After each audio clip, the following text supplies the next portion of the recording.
We do have the microphones up. Do we have the audio and everything set up? Sony ZV-10, Rodecaster Pro 2, yes. Yeah, I think we might be good to go. All right, here we are, rocking. Oh, I need a little bit more oh wine in my wait. soul. I like having this crown on It's camera. so cute. True king. Yay. But I can't hear myself. It's kind of weird.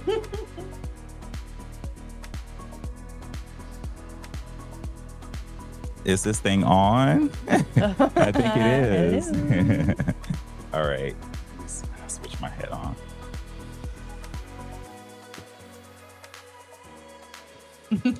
Essentially, this is my crown. No, right? Like I had to get used to the real crown. Yeah.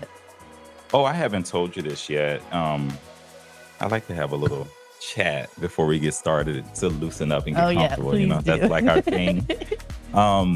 But there's a reason why my logo has a crown inside the box and it's to the side. There's a reason for it. I used to work for a very large company, technology company. And I remember the manager that I had, I would only see him a few times a year, to be quite frank, but we just did not see eye to eye for some reason. And I remember the most humiliating thing was that he asked me to take my hat off in front of one of my employees. Excuse me? And it's like, I don't see him, but maybe 2 or 3 times a year, maybe 4 at the most, right? And I had an all black hat on and I was in uniform because that company, we did wear a uniform shirt and different things, but I had on a black hat with no logo or anything. And I'll never forget the way it made me feel.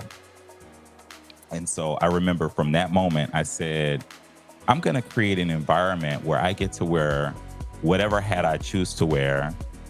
I can wear the biggest hat there is. And you're not taking that off unless you want Yeah, because like my name is essentially on the outside of the building, right? That's essentially where I came from with the House of KingFerdinand, the brand, and Talking Just to Talk with King Ferdinand. And that logo, they work hand in hand. They go with both things that I've created. So everything is so intentional, as I mentioned before. So just a little story. Flow with it. It's beautiful. I'm loving it. I can't wait to see it unveil in front of the camera. Yes, I'm excited. Oh, wait, let me adjust the camera. A little crooked. There we go. All right. Well, I'm ready. Let's go. All right. Ayo, this is Best of Becca, a podcast where I talk about all things real. And I have my special co-host here, I know, right? Yes. Yes. Remind us where we can find you. Yes, all my social media is all the same. It's at King Ferdinand, all one word, .tj2t, because my show is called Talking Just to Talk. All right. Do you want to add anything else that they can look out for? Well, I just want to say that I am, I've been officially promoted to your co-host today. Yes, yeah, we're from special guest to co-host. This will be a regular, thing. Yes, and I'm very excited to collaborate and partner with you. And I know we'll have reoccurring guests, different people, different personalities, but it's just more fun to create community and do this with you. So I can't wait. So you ready to dig in today's topic? Yes, I am. All right. So today's topic is about how to get out of an unhealthy relationship. Oh my God. And like I said, when you mentioned this to me, it's so relevant and it's so precise based on the timing of where I'm at in life. It is unreal that you brought this up, not even knowing all of the things that I've been through before we even met, which is crazy. I know maybe 2 things, and maybe 2 things about what I've been going through as well. So I feel like it's just gonna fit and click. And last week we talked about who are safe people, and I feel like this is gonna feed right into that. So absolutely, let's get going. Okay, so the biggest thing with getting out of an unhealthy relationship is knowing and identifying that your connection, your situation, your romantic relationship is unhealthy. Right. So my question for you is, when was it in your past experiences that you knew this is time to figure another way out? The early signs is usually the way they treat other people. Mm. Because you might be on the receiving end of something that is unhealthy, a toxic relationship. But when you observe the kind of relationships that they have, their Mhm. friends, their family, or even the simplest things like the way they treat people in the service industry. Oh, that's a big one. Yeah. Like, I'll give you an example. Like, I was in a relationship that was extremely unhealthy and I had to end it abruptly. We'll talk more details throughout the episode. But early on, the signs were right there in front of me. We went Mhm. to McDonald's just like after going to the club. Sometimes you might get a little hungry Uh-huh. and go through the drive through and you want a McFlurry, you want a 10-piece nugget. And, and you definitely want some fries that's fresh out of the grease, right? Mhm. Well, I asked for some new fries because the fries weren't hot enough. Mhm. And I remember this individual got so upset with the lady because she refused to replace the fries that he threw Ah. the drink at the window, Oh, upset with her because she refused to switch it out. yeah. And so, like, that behavior that showed me that it was a very unhealthy relationship that Mhm. I I wouldn't say necessarily if for those listening and watching to end it after some sign early on because it could be a one off. But if you see a consistent pattern of behavior with this person that they react to small things that just that's not necessary Yeah. to respond in that to that level. It's really not. And I bet I'm just gonna kind of assume here, but you probably in your chest or throughout your body probably felt pretty unsafe in that moment I did because you're because what yeah, you're in the car, you're with this individual, they're highly charged, yes, and they're got all this negative energy at a complete stranger yep, like that right yep. there. I'd be so triggered to get out of the car, I mean, run. because like, okay, what if I didn't want to make him some fresh fries? What is he gonna do to me? Right, and so this is pretty new connection too. Like how long would you say you've Yeah. known them? So it was a total of about 3 months that we were Yeah. hanging out. But at that point, it was only in the first week when he exhibited that behavior. Mm, So the signs show up pretty early. So I think that you have to just start really paying attention if this yeah. person is very consistent in behaving that way, even with strangers. Imagine what they'll do to you Hmm. when the time comes. That was similar to me as well. I have a couple individuals in mind, and it was just like just lashing out the kind of the gaslighting, which at the time I didn't even really understand gaslighting or manipulation, Hmm. and I have such a bad memory that I almost would believe them. Like simple things that like, hey, like you're the one that left the plant in the bathroom, and I'm like, and that's why I couldn't do X, Y, Z. I'm like, I don't remember that you might be right, and Right. then having to learn later that like, Right. wait, that no, that wasn't real. So for me, it was definitely things like that, or as simple as like, I had one partner who I didn't fill up the Brita like to the full brim, and I didn't know that she wanted me to have that, full, and Hmm. she immediately just lost Oh it, wow. and that's when I was like, "Ooh, I don't know if this is good." And we had been through some trauma, so I was kind of like, "Oh, it's the trauma, or it's this, oh, it's that." But later Wow. learned that that didn't matter. No, It it didn't. It yeah. didn't. And I also went through the same trauma, and I wasn't treating individuals like that. So I had to. That was a lot of it was balancing. Like, okay, like there can be some grace, and Right. also, yeah, you can have the conversation. Like, yo, like don't talk to me that way, but if you already feel like really scared, or like for me it was all through my chest. I'm usually like a fighter, fight or flight, and this one I was a fawn. I Mm, straight was just like that, just like it was so unusual for me. yeah. And that's when I didn't realize it in the moment, but now looking back I'm like, that should have been one of my first factors to get out. Yes, yes. Yeah, and I think, when you look at the relationship, when you're the person that you're in that unhealthy relationship, right? Because it could be Mhm. romantic, it could be Mhm. professional, but we're speaking about romantic relationships that we've had. But Mhm. for those listening, it could be a professional, it could be a family member that's treating you like Oh this. yeah, I can dive into a professional one too. I had one where it was she was much older by like 30 years, and I guess she opened a cabinet and presumed that I was the one that like had stacked the things. And I came into work and she was just livid because like something rolled out and a mess was made, and she just assumed that was me and just kind of lost her stuff and was kind of like, I really love you, but and like that's when I was like, I don't know if this is a place for me. If I'm going to be, get assumed a lot. Right. Accusatory. Yeah, Yes. accusatory for sure. That's a way better word.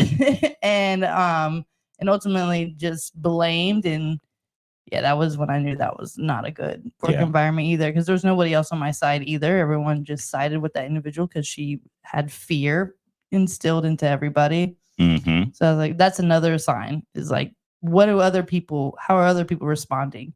And sometimes that could be a trick, in my opinion, because I'll watch like a lot of like more, I would say, older people who I look up to, and I'm like, oh, like if they're not reacting negatively or strongly like I want to right now, I was like, maybe I'm the one that needs to do some work. Mm-hmm. But I've also learned that's not necessarily true. They also could be instilled like a lot of fear and not feel safe enough to even stand up for themselves or you. Yeah. Yeah. I mean, we started off the conversation and I was telling you about my former boss, and even the way he and I guess that relationship was unhealthy. Mm-hmm. And I didn't even connect it to this episode really, but it's actually relevant because that was the experience that I had with him. Yeah. Isn't that funny? Yeah, no, I caught that at the beginning. I was like, did he do this on purpose? I didn't actually. I didn't. The universe is like on our side, baby. It really is. That's funny. Yeah. That's the kind of relationship I had with him. It felt very unsafe. I felt very uncomfortable with him. Mm-hmm. Even though he would try to play it off and like talk to me about like sports and like insert information about his family to make it seem like he was on my side. Yeah. But it seemed like every time it was time for him to show up for me, support me, encourage me, he would always find a way to devalue me. That's a good one right there. And that's a good identifier, is the devaluing feeling. Yes. Maybe you're not starting to not feel good enough, like no matter what you do. And that to me is a big sign. Mine is biggest is in my chest. It's how I feel right here. Like if it's racing too much, if I can't, and it's not out of excitement. Right. When I feel like I have to like really think about what I say, which I mean, of course you should always filter a little bit, but if you're having to really piece it and say it a certain way, so that way they're not like either throwing it back in your face or they're not like overly defensive and de-escalating the true part of the conversation, that's when I know, because I'm such a big communicator. So if the communication isn't flowing, which same thing with this unsafe people, if it's not flowing effectively, if it's more combative, that's a good identifier that connection may not serve you. Yes. I remember having a conversation with him and shutting down. So that experience, that physical sensation you mentioned, fawn, heart beating really fast, like breathing, shortness of breath, like the anxiety, the true definition of anxiety would kick in. And instead of me communicating or responding, I shut down because I didn't want to communicate what I really wanted to say to him. Because that would probably be manipulated. It just would make you feel worse in the end. Or we would have had to get HR involved or the police involved, because I was pissed off. Oh my God, I was so pissed off, and he could like visually see it. And so I said, I have a flight in, 2.5 hours from now. I'd like to wrap this conversation up because I don't have anything else to add to the conversation. Yeah, that's a good way to kind of exit too. I say another good identifier is kind of taking yourself out of your piece. So when you're getting into that, I'm ready to beat your ass, kind of like I'm ready to lose it. When you're not a person that's not typically your go-to. And I think that's a really good identifier. Yes, it is. And if you are with someone, and I said this either to you or to Chef Corey when he was on my show, we talked about if you are with someone in a healthy relationship, they should not, or they would not or should not do anything that's going to trigger you on purpose, intentionally. And if they do, you would most likely be able to, in my experience, be able to communicate that pretty effectively. Yes. And they would probably be pretty quick to an apology or change of action. Yes. That's been my experience in knowing. And that's something I've just recently kind of started experiencing. Like, oh, people do think like me, and they do care. Like, Yeah. and that's when you know that they're still learning and that it's not intentional. Yes, yes, Um, I agree. mhm, Yeah, because like if you had a conversation, we're great communicators. mhm. If I had this conversation with you once about this problem or you made me feel uncomfortable, I'm always going to ask myself, what did I do to contribute to that? Right. Yeah. But then when I come to the conclusion that no, this wasn't a one-way street, this was this person antagonized or this person confused me or lied, whatever the Mhm. case, if I address it with you and we get past that, but then you come back and do it again in a different way, that's an easy sign right there. It's an Yeah. unhealthy relationship. No. How about, have you experienced where you've known that like your friends or family members or coworkers are in something unhealthy? Like, have you seen signs in them? And signs in my family member or Yeah. in the person that they're with. You can be both, but I was speaking specifically to like your family member or friend Yeah. yeah. I have. I could think of a few different scenarios. I have a very dear friend. She lives in New York, and she went through a whole situation just like this, like what we're talking about today. Mm, And I remembered an early sign. I won't go into too many details because this is her story, but I can share just this one experience that I had personally where I went to visit her. And I just remembered when he found out that I was coming to visit her, he showed up unannounced mm, to verify who I was and stood over her almost like some kind of dictator mm, or just very controlling demeanor. yeah. And that was the early signs that I remember saying to her, what's going on here? Mhm. Yeah. I remember Mm, that exact thing. And then I had that conversation and, she had to navigate it herself, but you're able to recognize it early mhm. on. For me, it's when I see like my close friends going from like they kind of pull back their communication, or like maybe we've talked once a week or every other day or even once a month, to now I'm like it's very little and the conversations are very bleak, and even maybe the conversation is a little bit more hostile than you used to. Mm, Like when I see the change of that individual, that especially the ones that I've known for years, and then I watch them get into connections for only either a few months or a year, and I watch things change. I don't always just look at it romantic. I also look at like what their work life might be, or maybe even their family life. yeah. But when I notice these signs, is when I get real curious. Yes. Yes. Hmm. Yeah. And then have you ever experienced where one of those people that you recognize, they have been in unhealthy relationships, but then they start to treat people in that way too? And yeah, and even I've been in an experience where all of a sudden my friend was just speaking so out of character and was just harsh to me about my mistakes, and she's never done that before, and it was Yeah. wild. And I even communicated, hey, can we communicate differently? And typically there would be like an apology or, you know, some kind of remorse. There was none of that, and I was like, that's just not like this individual that I've known for 7 years. Like this just might be off. Hmm. Yeah, there just might be something unhealthy going on, and they may not even know that's happening. Most of the time, they're unaware. Mhm. Did we talk about this whole narcissistic psychopath before? Maybe, but we should definitely dive back into Yeah, yeah. it. Because it's. I'm telling you, you don't realize you're in a relationship with someone who is a narcissist or a psychopath Mm-mm. or both, right? You You're don't right. recognize it. No. In the beginning, it starts off just like a normal relationship. And I had this conversation with Chef Corey on another episode, but it Mhm. starts off and it feels very much like the honeymoon phase, right? In the Yeah. beginning, you're in love with each other. I mean, you might not be using those words, but Mhm. you're wanting to keep in constant contact. You're wanting to spend a little bit more time with that person than, your friends, You're right? investing. You're investing, you're building Mhm. that foundation, that trust, right? You're intimate. So it feels like honeymoon, but it's really like the narcissist psychopath, that's their way of love bombing you. Yeah. So they're trying to pull you in, they're trying to get you Mhm. locked in and get you used to those compliments and all of that stuff in the Yeah. beginning. Mhm, and they're not gonna be consistent about it later. I think people get confused a little bit by love bombing. Because Yeah, I'm not gonna lie, I'm definitely a gift giver. I've learned to not do that so early on because people get really freaked I out. see. But I'm one that will consistently do that. Maybe it's not gonna be a brand new car all the time, but that's not gonna A happen. brand new car. Not happening at the beginning. But I mean, I want to bring you treats, or I'm gonna see little things that you like, and feed off that. I think sometimes people think that's love bombing. That's your But love language. There's yeah, 5 of them, right? Gifts is one of absolutely. them. So yeah, that's a love I just language. want to clear that up for some people who might be like, "Oh, am I love bombing?" or or are they love bombing me? That kind of thing. But it's when they're reeling you in, and then they're gonna just drop that hat. Like you will not get that ever again.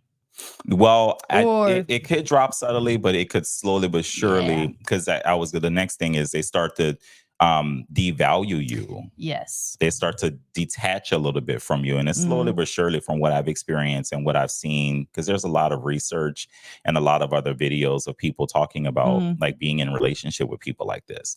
So they start to scale back on how available they are with you or to you.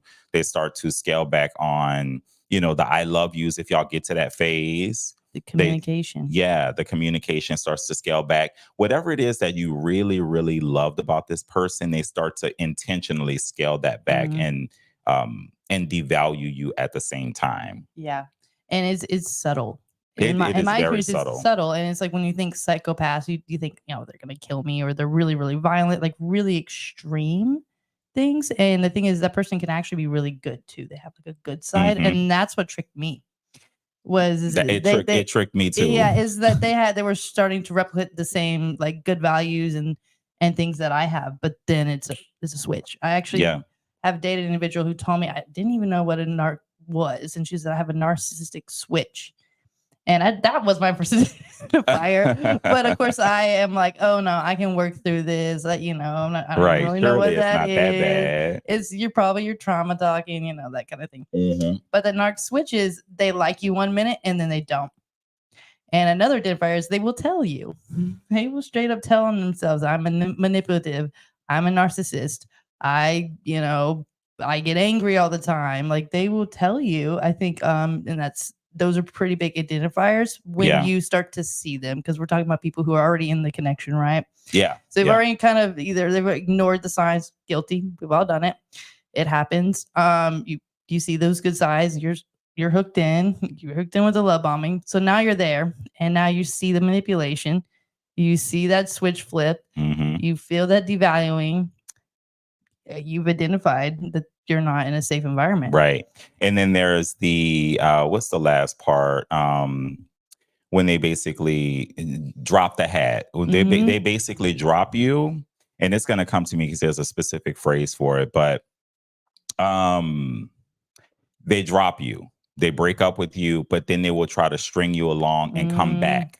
Somehow they'll try to come back. yeah. Oh, that one. Oh, that one felt. I felt that one. Yeah, they'll try to come Yeah. back. They'll figure out a way to come back into your ecosystem and try to say all the right things, but that's hmm all a part of the manipulation. Yeah. That is all a part of their whole song and dance. hmm Yeah, and that happens in jobs too. You might see yourself also being pushed out of certain environments, or maybe not getting the project that you think and know that you would be great on.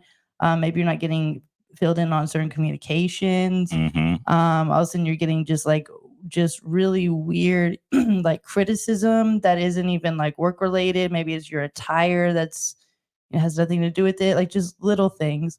Or maybe they're almost like bullying you and like not treating you the same way that they do other people in a negative manner. Or even I guess in a positive manner, they're trying to put you up on this pedestal just to knock you down. That's another thing to dive Oh, into. wow. I Yeah, don't know well, if you. they'll inflate your capabilities Mhm. almost to set you up for Yeah, failure. yeah, precisely. Yeah, Yeah. yeah, that Mhm. is a thing, and I have experienced that firsthand. It's called discard. That's the word I was looking for. Discard. Yes, that's So, it. like I said, dropping the hat or breaking it off, somehow severing ties with you, but they're also leaving an opportunity to reconnect Yeah, and with my you other again. experience is they don't discard you like, okay, I'm breaking it off with you. They just Right. kind of like they make you be the one to leave. Yeah, And and then they they've already play moved yeah. on. They've Yeah. already moved on to somebody or 2 or 3 people, from what I've seen. Yes. In my experience, I had to break it off with someone, and I had to do it over the phone. Like I knew if it was in person, it would be manipulated, that kind of thing. And then Mhm. they were so upset. They literally didn't say anything and just hung up. And then I was just like so hurt because I was like, oh my gosh, did I really mess this up? Like, I was actually kind of trying to make it work, but knew like I was like, I don't know what else to do. Like, Right. there's no way this is gonna work right now. hung up. Wow. And then 3 weeks later was with somebody else. And I was like, you were so hurt, but then you jumped it in with somebody else. Like, make it make sense. Yeah. You know? How long were y'all together? Ooh, this is embarrassing. It was only 4 months. Oh, I mean, mine was only 3 months. So, I mean, it really shouldn't be, if it's only a short period of time, it shouldn't be this serious, but it was that serious. It was for me, at least, right? Like, I put a lot of investment in it. There was a lot of trauma that happened within the first 3 weeks. So there was trauma bond from the get-go. Yeah. And that was a lot of it. And I even remember I went back to this person, actually 8 months, blocked her, didn't talk to her, nothing. And I just felt so much guilt. Like, okay, I needed to make this work more. Like, maybe she was right. Maybe there, I've got more money now. I've got this together. Maybe now this could work. And I created contact again. Bad idea, but yeah. Sometimes it does take that. And then you can identify. I'm not saying don't do that.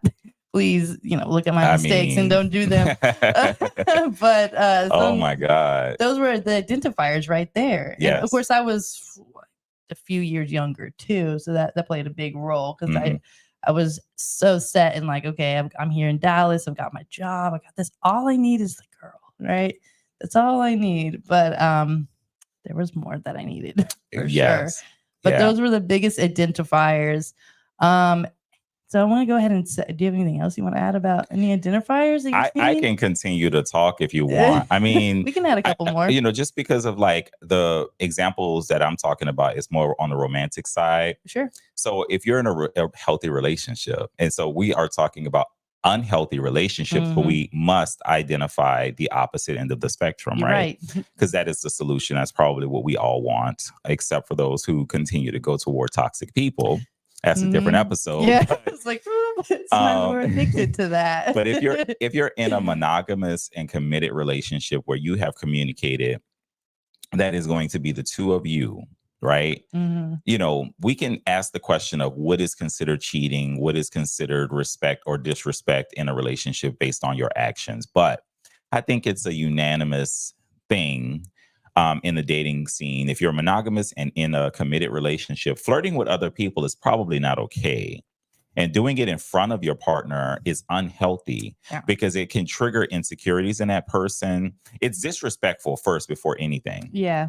And then it could also trigger insecurities. And then you start to think, if you're on the receiving end of that type of behavior, and me specifically, what is that person doing when they are not around me? Because if they're doing this in front of my eyes, what are they doing when I am not with them? Yeah. And I have a question. I think some people will be like, oh, I do this with my partner and we're healthy or whatever. But have you ever been with somebody and they're checking other people out with you? They're like, oh, look at that girl. Look at that guy. Da, da, da. That happened. Yeah. And so maybe that's their excuse to pull you into it so that it's okay for them to do it. Because to me, I don't like that. I don't like it either. I went along with it because like, oh, yeah, he's hot. Oh, I put it on Do Not Disturb. Hello.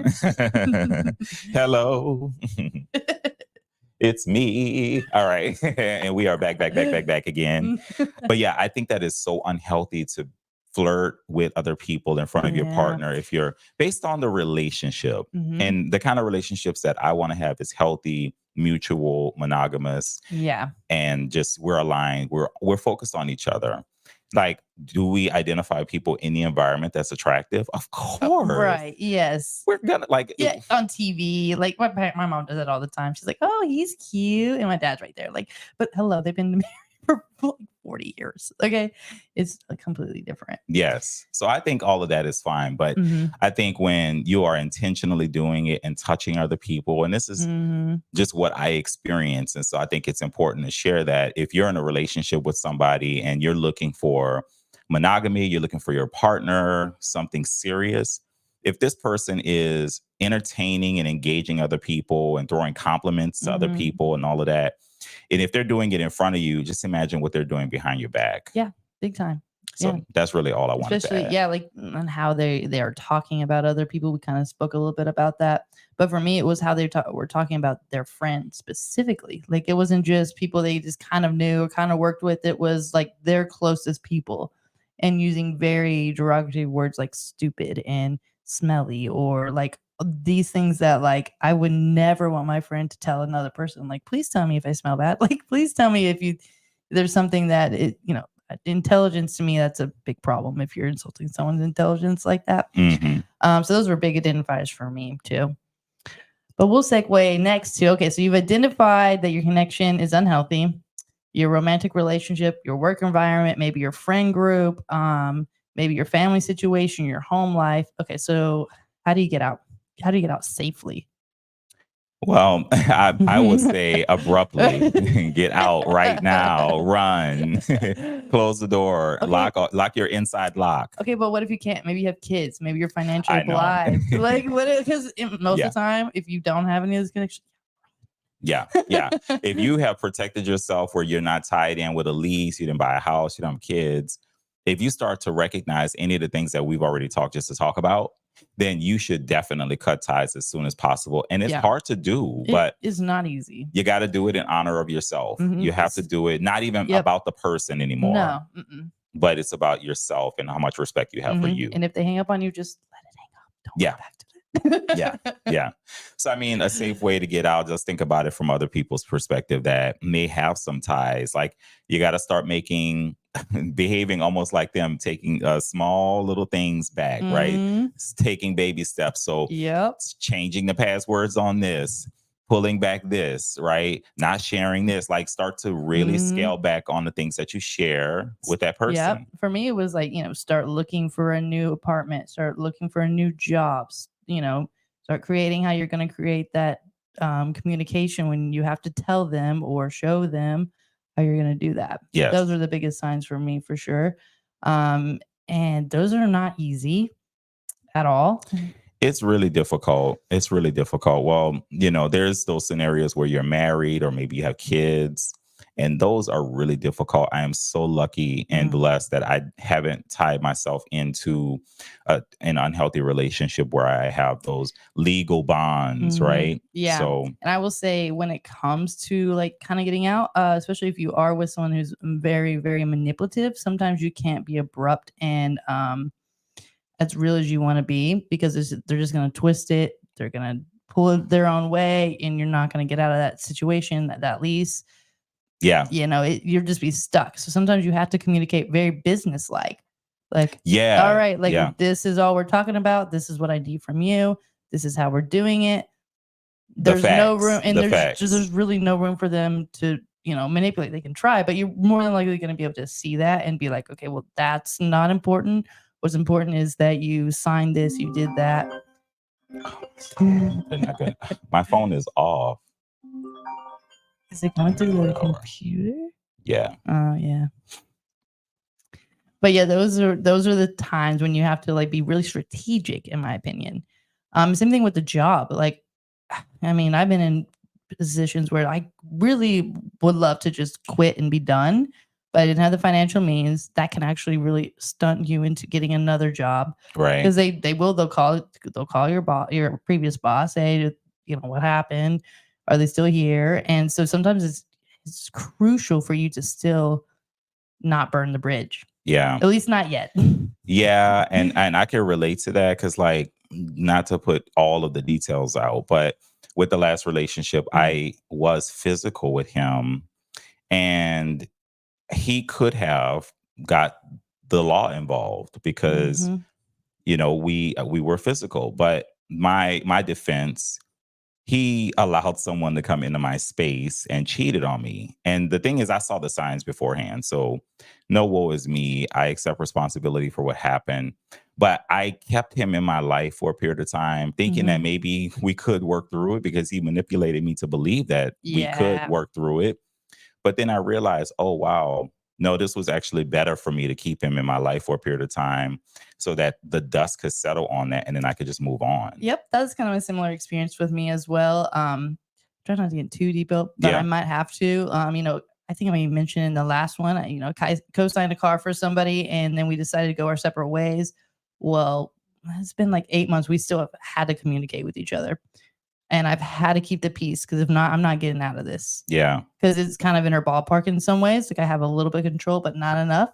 And so it was very vital to make sure I wasn't saying or doing something that was, if I was a little too hostile, I'm not careful. She may not be hostile back, but she may hold back information or get the law involved or do anything, because she would and could if she possibly wanted to, not to be sumptuous, but that could easily have happened. And that was the biggest fear for me. And in the past, normally I'm like, block, goodbye, but I couldn't do that at all. Like, And speaking of yeah. that, that's what I had to do. Like, you asked, how do you get out of it safely? I think once you do see a window of opportunity to exit stage left and leave it behind, you got to get rid of everything, Hmm. eliminate all pictures, any memories that you had of that person, Yeah. remove it, and then block them so they have no way of contacting you anymore. Yep. And grief might come from that, but it's better than the alternative outcome, which could be your safety, your peace of mind, your hopes and dreams, any of that. I will say, even for me, with making that decision with the car, it was actually a subconscious way of getting me kind of out of that, because there was another toxic part of that. And it was interesting how that played out. Put myself in a different predicament, but sometimes that does play a role. I don't want to encourage anybody to do anything quite like that, Hmm. because I probably could have gone that differently. But at the time, I felt really unsafe to say no um, to that choice. So Yeah. sometimes, I mean, it got me out another way. So Yeah.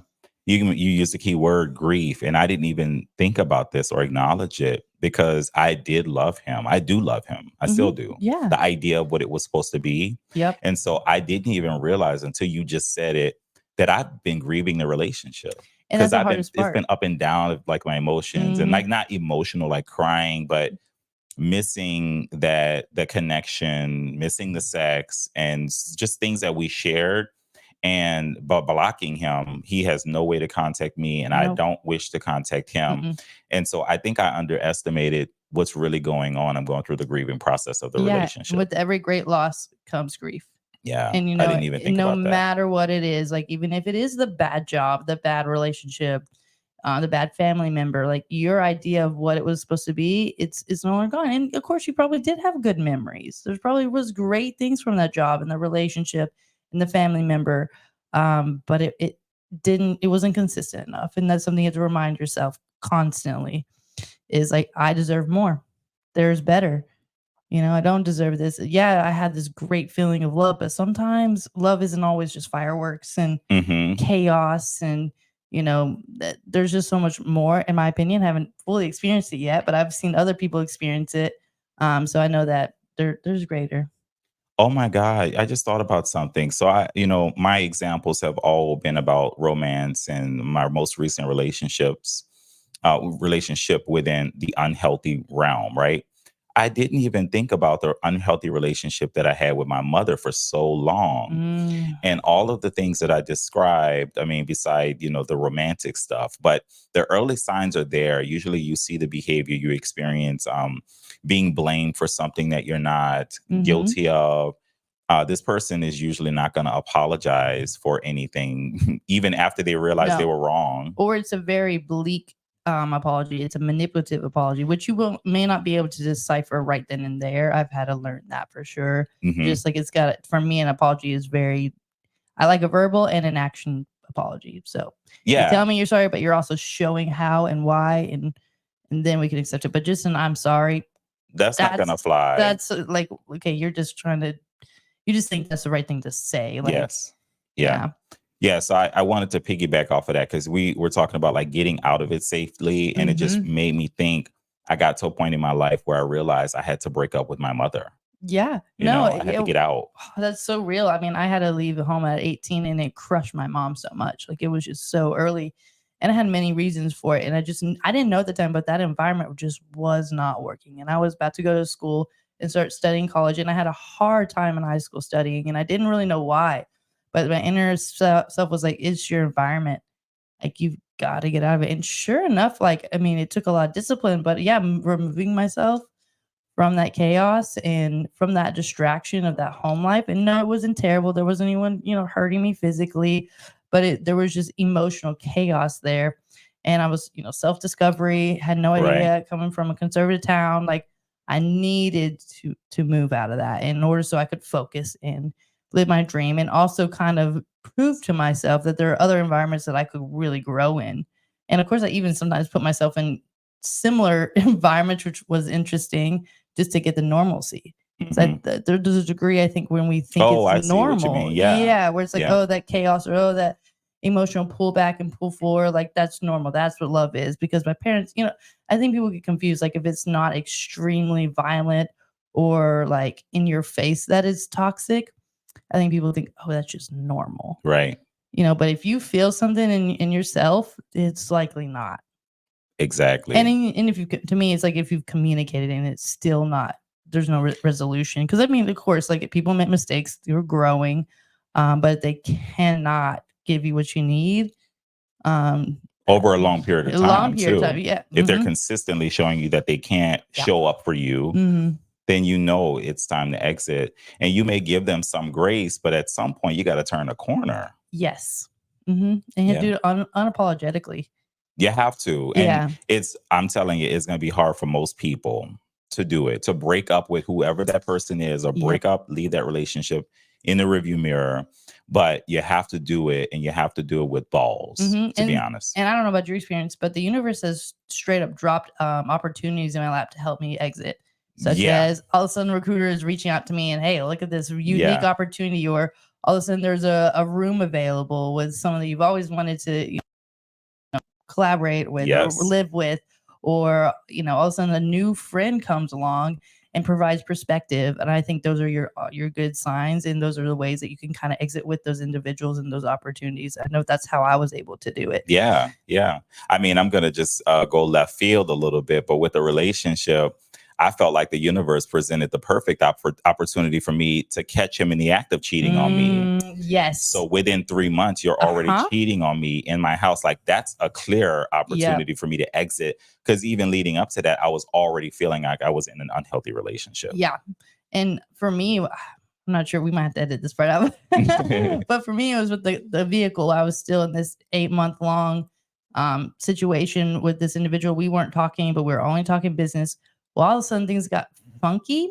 And I learned that they hid it from me for 5 months, that they wrecked the car. Yeah. And didn't have any liability on it, really. And that was my wake up call that like, this is the end of it. Like, that's the last boundary you're going to push. Like, there's no trust anymore. Yeah. Like, you've broken it all. Like, I even like, for those few months, I kind of thought, well, maybe she'll come back, or maybe things will work again. Like, we've done this so many times. Like, I don't know. And part of me was like scared of that too.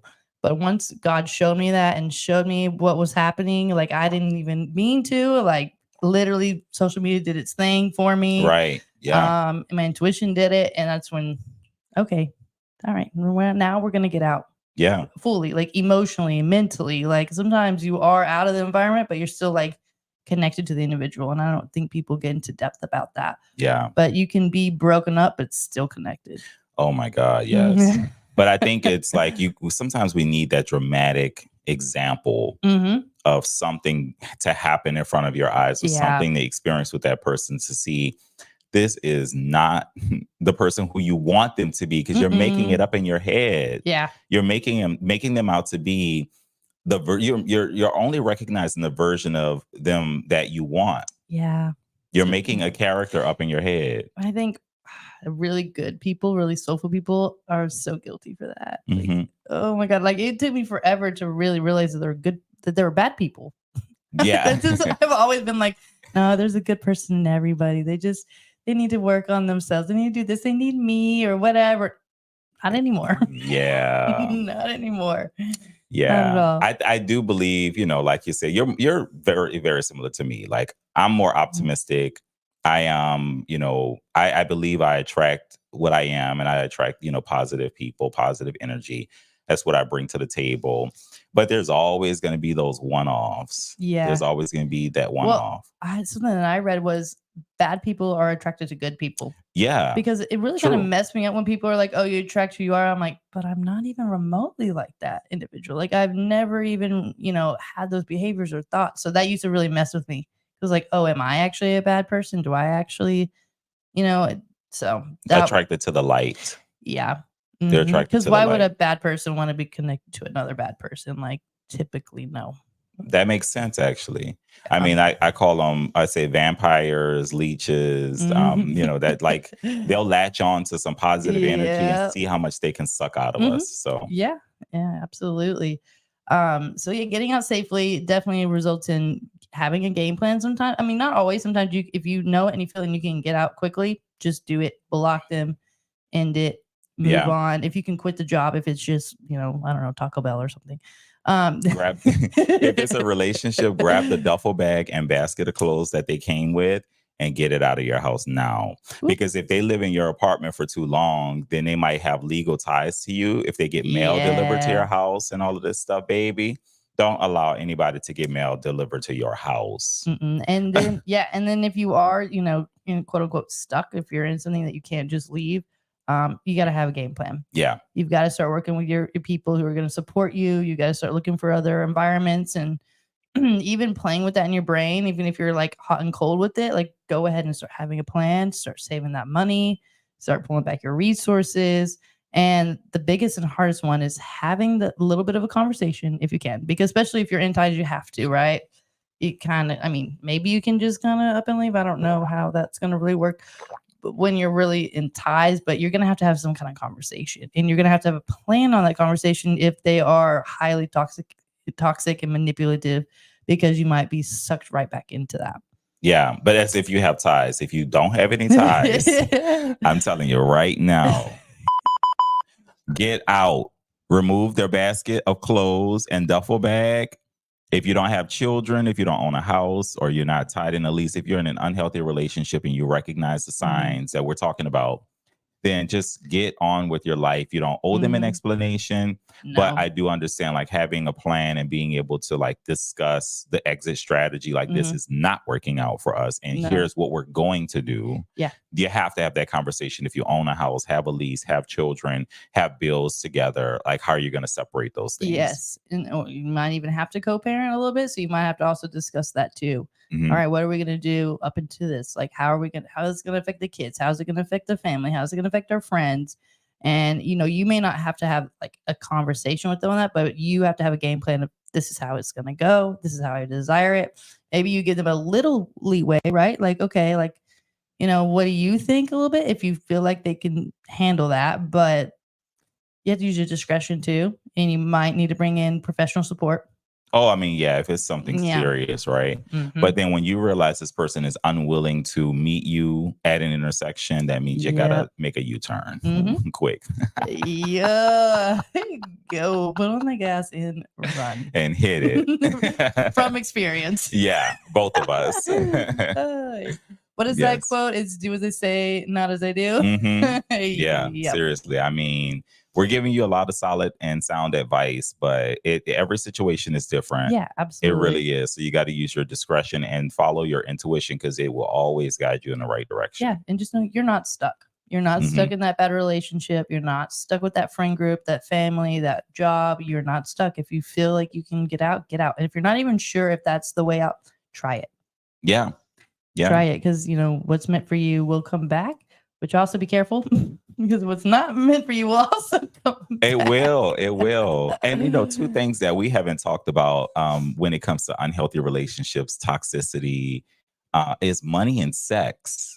Those two things will really tie you in. Like, I mean, like a pit bull, right? And will not let you go. So you're in a job that you're in an unhealthy relationship with your manager, coworkers, whatever the case may be, but you're paid really well. Think about people who work in Hollywood, or that documentary I was just watching earlier, right? Yes. So finances could really dictate your decision making and your emotions, and then sex can do the exact same thing. And it also, if you like, your mindset within all that is, this is the best I've ever had, and that's the best. Yeah, because that's what got me. It was like, okay, this was the most exciting, the most beautiful, the most money I've made, the best vacation I've ever had. Like, and even when I separated for a few months, I was just like, I'm still not getting that. Like, did I just lose it? Was that the one that did I mess that up? Like, you start second guessing yourself. My goodness. Yeah, I can relate to everything you're saying right now with the job and also the relationship, and with those two things. And it could easily take time. Like, I hate to hate it, but like, it can take months, it can take years. Don't let that slow you down, because it slowed me down. I was like, because of all the other relationships or jobs, I was over it in quicker amount of time. But that might mean that you really loved it. You really put a lot of passion to it. You really cared for it, and you don't have to diminish that. And there still is definitely greater out there. Yeah. For sure. And let's add some philosophy and manifestation to it. Because, every experience that you go through, there's an opportunity for you to pull the positive aspects from it. And you can focus on that and manifest your future scenario. Yeah. And there were some learnings from it. Yes. And you have to take that. Yes. With every failure comes great learning. Absolutely. For sure.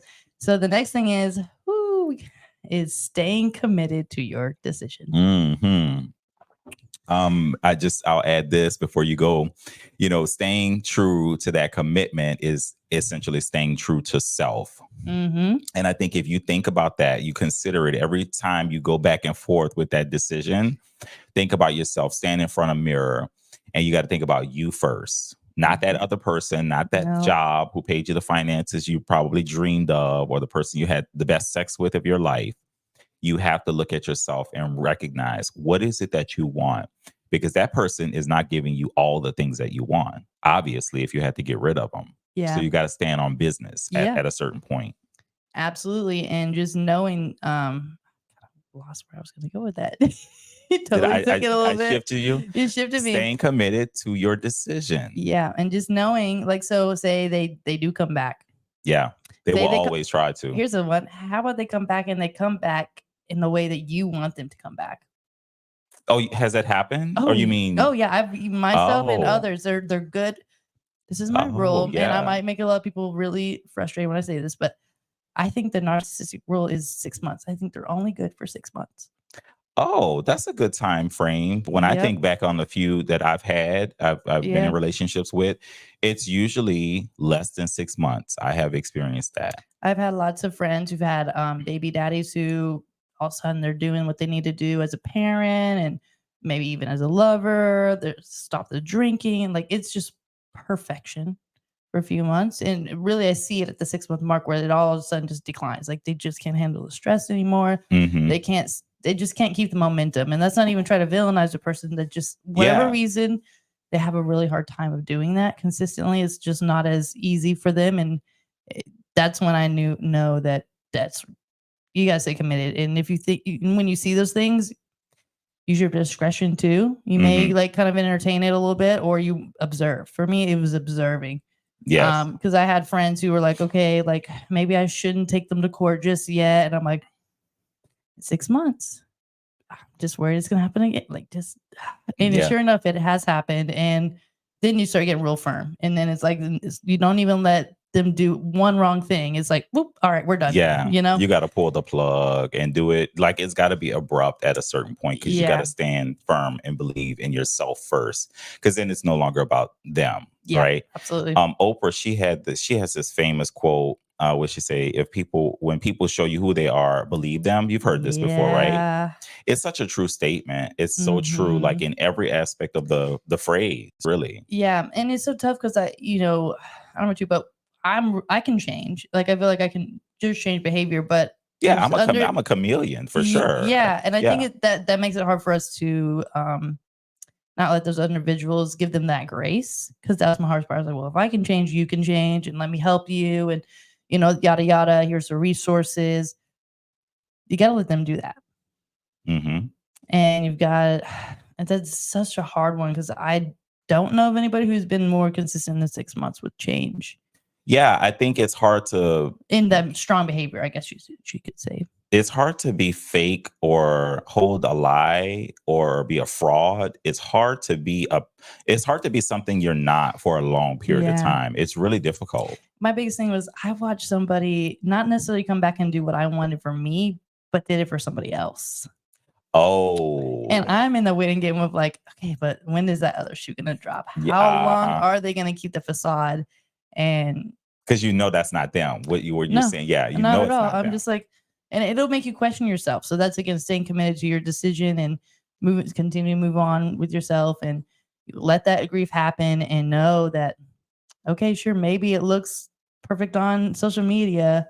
Sure, they're telling you that they stopped drinking, and that they're not violent, and that they take care of the kids, or they're reading the Bible now all of a sudden. Like, and you're gonna think, oh, that must have been me. I was a problem. No. They're now in a situation where they have to be that way. Yeah. Yeah. Maybe now they're with an alcoholic and they have to stop because they were safe. They were, I put this on me. They're like, well, they were safe drinking with you because you're a safe person, but with that person, they're not. Right. I see what you mean. Yeah. And I was like, oh, okay. Because I was like so hurt. I was like, what? Like, how come they didn't stop drinking for me? They're the ones that put their hands on me. They're the ones, that manipulated me and while they were drinking. They're the ones who did this and that while they were drinking. Why didn't and every time they're like, oh, I don't want to hurt you. I should do this. And then they just never did. But they meet somebody like that and they're like, oh, I'm just gonna do all the things that I would do for her. Yeah. Or them. Yeah. I think these people, and we talk about narcissists or psychopaths, I think these people are very intelligent in terms of like socially. I'm not going to say they're the brightest and most book smart, but socially. They are intelligent though. Like that's a good, and that's where you have to stay committed to, because you're going to see the pros of them too. You're going to see things that like really make you attractive. And even in the separation of the lease or divorce or whatever, you might see the changes, and you might see all of a sudden a whole different story that you might be falling in love with.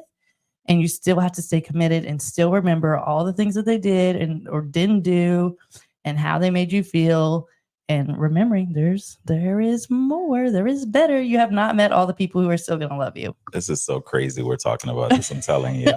It's really therapeutic for me to be able to have this conversation right now with you, Becca, BestofBecca. And it's free. Yeah. I mean, we're literally just having a conversation about this. So, I mean, that is exactly what you just said. Like, I literally have to go back and remind myself of everything that this person did.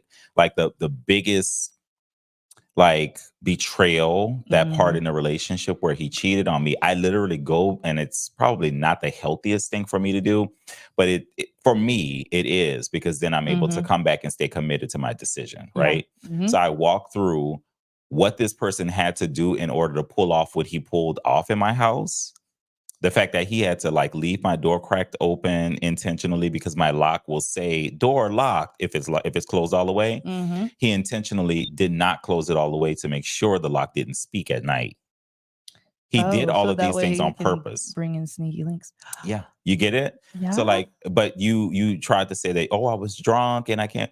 No, you weren't that drunk. You weren't that drunk. You knew that you knew to sneak out of the room when I allegedly fell asleep, but I laid there and pretended like I was asleep because I knew you were up to something. Yep. But then you also left my door cracked open, and you were not drunk. You weren't that drunk because you gave them my address and you were able to get them inside of my apartment. And this is a pretty secure building. And that's manipulation. Yes. They know you're probably really understanding and yada, yada. And if you use it enough, you're like, okay, like I've been there or whatever. I've been drunk or whatever. I've done silly things. And I have. but yeah, at the same time, you were still cognitive when you were as well. And I think that's the key thing. They try to get you with that. Like my biggest one was, I was blackout drunk. I don't remember that. And it's like, yeah, you can play. Don't play me like a fool, baby. But stand on business, stand on that decision that you make, and do the math. Okay. If this person for a period of time has not been able to stand up and be the man or woman that you needed them to be for 3 months, next year, next month, next whatever, it's not going to change. No, and it doesn't matter what you guys have been through. Like there could have been a silver lining, in my opinion. Yeah. It didn't have to reach to that, like no matter what the situation was. And that also will tell you, like, does the car break down? Do you have the terrible trip? Do you have the horrible accident? And how do y'all respond to that? Is it, are they lashing out? Are they punishing you for that? Are they, we're kind of going back to identifying, but that's a good way to know. You can get out of that sooner than later. You don't have to wait and find out. And you can stand on business early on. If you've seen those within the first week, which I think sometimes that can be the hardest part of leaving connections, is it's super early on. Yeah. Like it doesn't even stand a chance. Like I think it was harder to leave early than it was later. Oh, for me too. Because I'm like, well, we're just getting to know each other. Yeah. Like I have to communicate. I don't like him flirting with other people in front of me. Yeah. We're just dating for a couple weeks. Let me give it a little bit more time. You should not have to go through that if you had the conversation that you were No. looking for a monogamous relationship, someone to commit to a partner, right? A Yeah. relationship, a real relationship, Hmm. not open relationships, not poly and all this other stuff.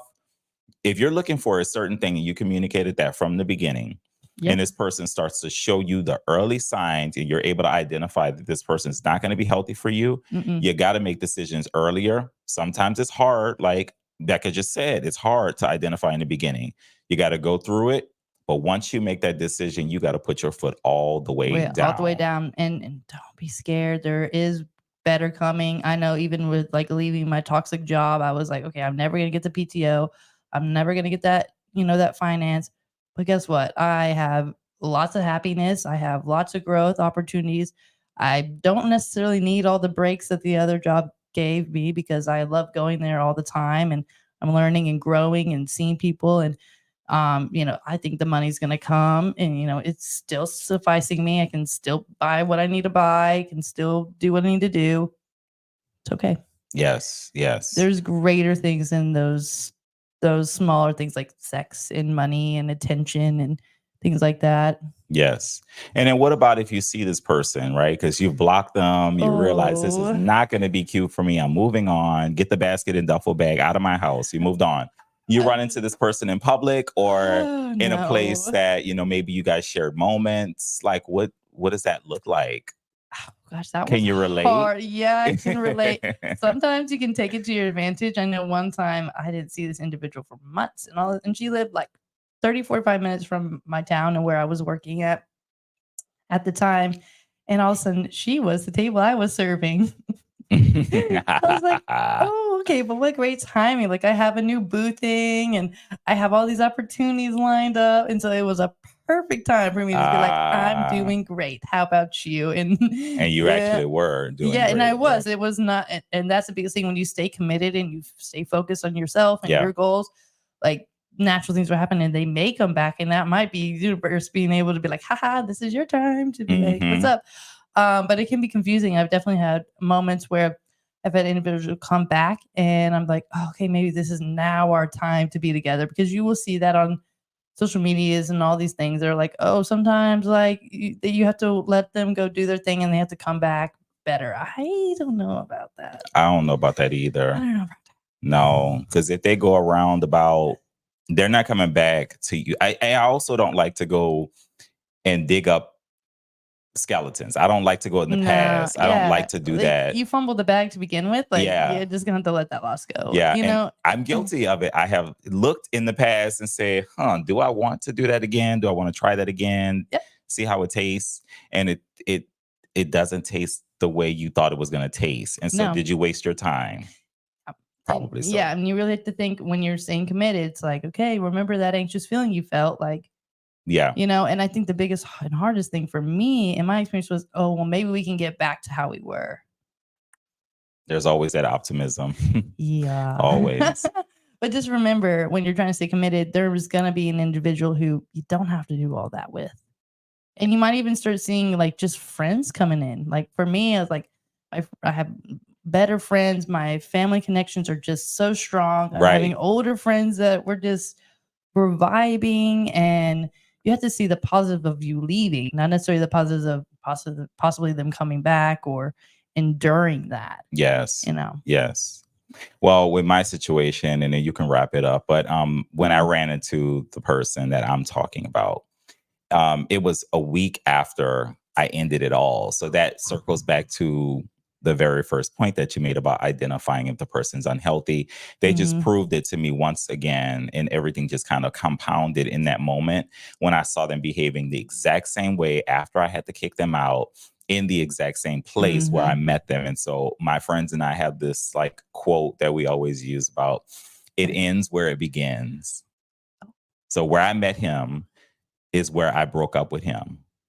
Oh. And that's where I saw him again the next week, doing the same thing that he did throughout the entire relationship, flirting, dancing, like he has no care in the world, even though he was emotional and all of these things, begging, for forgiveness and all of this stuff. And then I go out the next week just to kind of like, get the edge off and kind of leave things in the past. And of course, I see him doing the exact same thing in the almost the exact same spot that we met at Roundup. All right, so that was your universal sign to stay committed. Oh my God, that was it. I was like, I have to stand on business, and I was wavering right before I saw him because I was like, should I take him off, being blocked so that he can reach out? Because I have to block him on everything.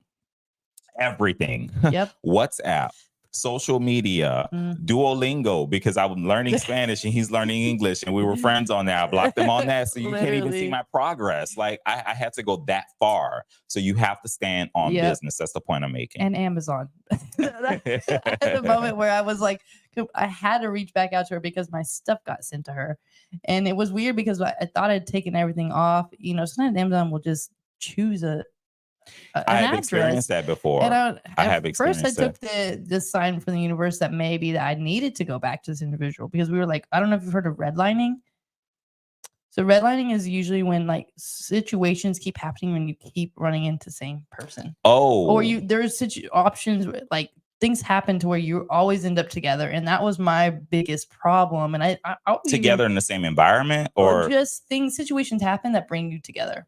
Oh, okay. Yeah. Well, that's my situation too. Yes. Yeah. I think, play a little devil's advocate. It kind of happened to the other individual, and I could see why they might have been confused too, because like your shit is coming to my house, and then, or you're the only person I know to call about this, or I don't know. There's so many things with one individual that just kept happening. And I was like, well, maybe I'm supposed to endure this. Maybe that there's something there, but really, the lesson lied was staying firm and staying committed in the decision. That's it. And it took me a very long time to figure that out, because my parents have a love story where they kept running into each other. And so I was kind of like, oh, maybe that could be me. No, it didn't. No. The universe is like, all right, let me bring this around again and see what you really want. Okay. And then you got to make a decision to break the pattern. Yeah. That's what it is. Yeah. That's what I believe anyway. Absolutely. So whenever you're trying to get out of an unhealthy connection, just remember these 3 things. First, identify that your connection is unhealthy. Yes. Getting out safely or abruptly. And staying committed to your decision and remembering that you deserve more. Oh my God. I'm so proud of you. Amazing. Wow. Yes. Thanks for bringing me into this conversation. Absolutely. So stay tuned for next week for Best of Becca and my co-host King. KingFerdinand, all one word, baby. Thank you so much for tuning in. Yes. All right. Yay.